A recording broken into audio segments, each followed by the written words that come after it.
The Wisconsin State Supreme Court race finally has a second candidate in the mix. Chris Taylor, a progressive, launched her campaign several months ago. She's since raised some serious money and was thinking that she was going to be going up against Rebecca Bradley, who is by far the most right-wing and awful member of the court at the moment. She's sort of the Sam Alito of the Wisconsin State Supreme Court. Everyone assumed Bradley, a quite young person for the role, would run for re-election. But then fundraising reports came out and she had raised $0, so it became quite clear she was not running for re-election.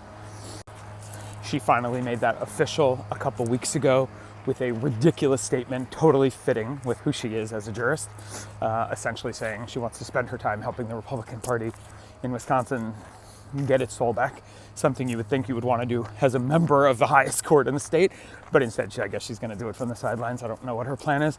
I will be very happy to not have her on the court under any circumstances. She has been awful.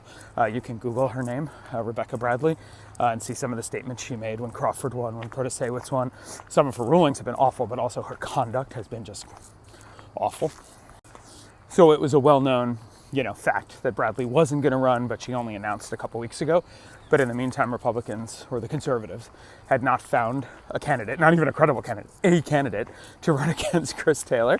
But that changed this week. Maria Lazar announced she will be running for the Supreme Court. I'm not super familiar with her. I did some reading on her, though, and pretty much pick an issue. And she has represented the wrong side at some point in her career. She worked with the state on the Act 10 implementation.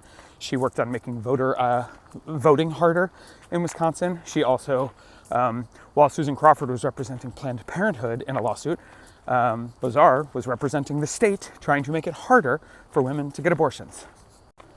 So yeah, on pretty much every issue, she has been involved on the wrong side. She worked closely with the Walker administration, is kind of my understanding. I'll learn more and share it as I know. She, like I said, was not on my radar a week ago. But yeah, if the choice is between her and Taylor, I think it's pretty clear. But yeah, we'll see. And maybe more people get in the race. It's a wide open race because it's nonpartisan, technically. So as many candidates as want can run. And whoever win the top 2 votes in February will go on to the April general. So it's possible that we could get a second conservative or a second progressive. We'll see what happens. But at the moment, it's Taylor and Lazar. Yeah, should be one to watch, y'all.